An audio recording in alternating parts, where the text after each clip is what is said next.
Il faut connaître un peu la, la signification du gongo en France, hein. Mhm, Et il faut voir la sociologie du jury qu'il compose.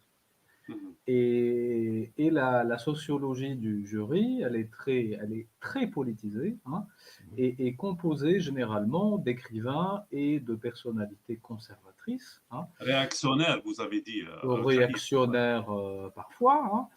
Et l'exemple, C'est le c'est jury, Pascal. unanime, il a eu 6 voix, il y a eu des voix Oui, oui, contre. voilà, voilà. Oh, ouais. Et donc, si on prend Déjà, deux exemples, hein. pardon, Fares, en 2022, dans l'attribution, il y avait une divergence. Il y avait on a dit, la presse a rapporté qu'il y avait 2 clans du jury du concours. Absolument. Ouais. Donc, il y a des enjeux politiques, hein, il y a des enjeux de copinage, hein, qui est copain avec qui forme quoi avec qui. Et un exemple, hein, on prend Tahar Benjeloun, qui est à la fois courtisan des régimes conservateurs en France et courtisan de la monarchie marocaine, hein.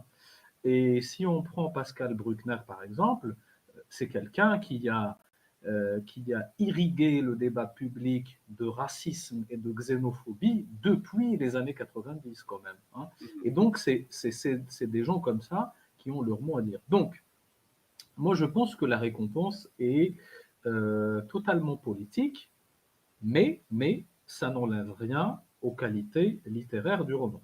Mhm. Mhm.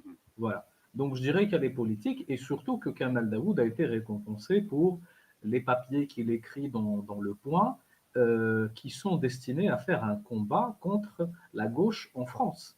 Mhm. C'est ça ce qu'il faut, parce que en Algérie, on oublie le contexte français parce qu'on est enfermé dans la bulle nationaliste. Mhm. Mais si on analyse de très près les écrits de Kamal Daoud, ils sont là pour conforter l'idéologie de ce que les politologues appellent l'extrême centre en France, hein. Et Mhm. donc ces idées, ces écrits soutiennent des idées à la fois de l'extrême centre et de l'extrême droite aussi, hein, sur la Mhm. question de l'islam par exemple. Prenons la question de l'islam. Le problème, ce n'est pas la critique de la religion, mais quand la critique de la religion glisse à la critique des croyants qu'on va juger comme problématiques en soi, Mhm. là, on vire dans l'essentialisme et philosophiquement, c'est pas solide du tout et c'est problématique, surtout quand on se dit démocrate, progressiste, Mhm. etc., etc. Mhm. Voilà. Oui. Est-ce que je peux, parce